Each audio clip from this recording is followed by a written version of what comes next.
then the folks who live nearby should start getting worried. This project was first completed in 1990, and we've come back numerous times over the years to re-nurse and pump additional sand onto the beach. If we didn't pump the sand into this area and build an engineered system, the communities would be at a higher risk of damages from hurricanes, nor'easters, and other storm events. Now, running out of sand doesn't mean that we're suddenly going to be unable to build anything. It just means that as supply goes down, the price of construction will go up. And there are going to be some rough market forces. No one's considering strip mining the Jersey Shore anytime soon, but journalist Vince Beiser spent years investigating illegal sand mining in the developing world and brought back reports of disappearing islands and devastated ecosystems and murderous black market sand mafias. Hundreds of people have been killed over sand. Now, here, the Corps of Engineers are keeping a community safe, birds safe, and making sure there'll still be a beach here for tourists this summer. But who knows, in 100 years, maybe New Jersey will get a better offer for this sand.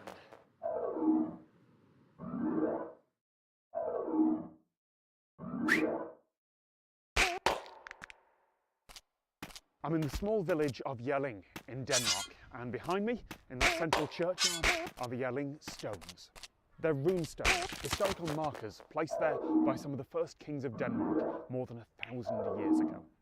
Once they were painted bright colours, but a millennium of erosion has taken its toll. That's also why they're now in a climate-controlled glass box, to keep them safe from the weather and from vandals. The smaller, older stone was placed by King Gorm in honour of his wife, Tira, but the larger one, that was placed by their son, whose name, once he translated to English, was Harold Bluetooth. The inscription honours his parents, and then it says, Harold, who won for himself all of Denmark and Norway and made the Danes Christian. There's an inscription of Jesus on the back. Now, obviously, history is messy and complicated, and if you are raising a memorial runestone to yourself and to your own achievements, then you gloss over some of the less successful bits of your history, but still, this is an incredibly important artefact. It's called Denmark's birth certificate. It's part of this World Heritage Site, and it tells the tale of a king who united Denmark and Norway. 1,000 years later, an engineer at Intel called Jim Kardak was working on short-range radio technology, the sort of thing that might unite computers and cell phones, and make all those devices speak one compatible protocol. The various names proposed for the various technologies were things like BizRF, MC-Link and low-power RF, which were all a bit unwieldy.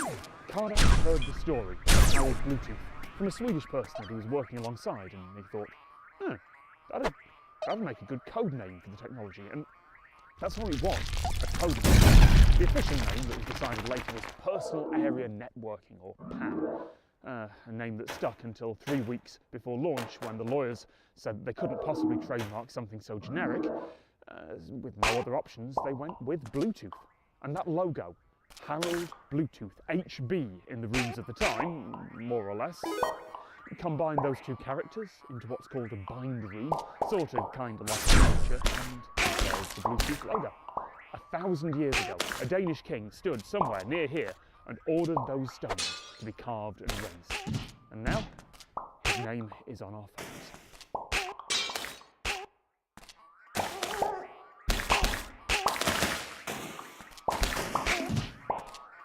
All around Britain, you will find this tactile post.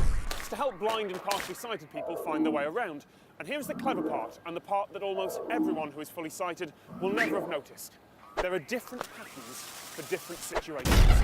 Very few people see nothing at all, that's important to say. Only about 3%. Some people have light perception, some people have a bit more vision, some people have a limited field of vision, some people have poor central vision but good peripheral vision. Essentially think of partially sighted people with enough vision to be able to get around safely and independently, being below that threshold. Dots in a grid like this mean a dropped curb for crossing the road.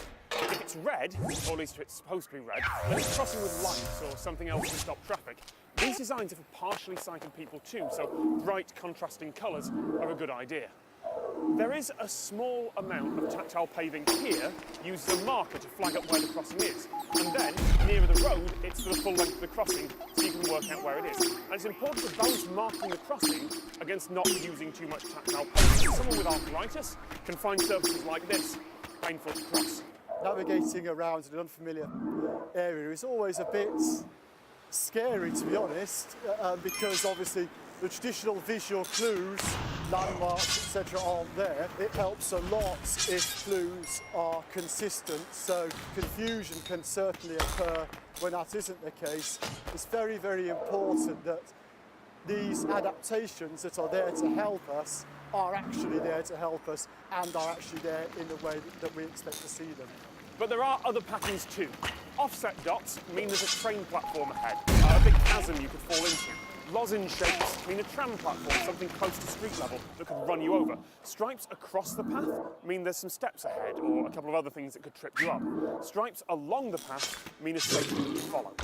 And if there's a path that's half foot traffic, half bicycles, well, the direction of the stripes tells you which side is which. Boroughs in London, councils outside of London seem to be moving more towards aesthetic considerations, i.e. they're changing the colour to darker grey so it blends in more. By definition, if it blends in more, it's harder for partially sighted people such as myself to actually see, or obviously in a more dire situation. People can find themselves in the road, not knowing they're in the road, simply because those essential clues aren't there. And sure, all this is tricky to get right. The design standards for how this is laid down are literally 100 pages long. But so the design standards for everything about public infrastructure. Having reliable rules that everyone understands is important. And there are tons of landmarks speeding past them. Thank you very much to the team from the Royal National Institute of Blind People for all their help. You can check out their YouTube channel here. And yes, I put a link to the full 100-page design document in the description.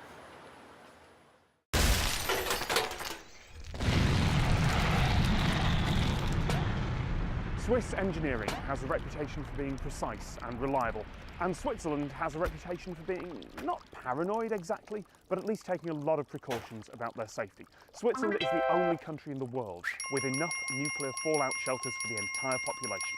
Even now, it's a legal requirement that any new build house here must have a shelter if it's not close enough to an existing one. And okay, a lot of those shelters are being used mostly for storage these days, probably for cheese, but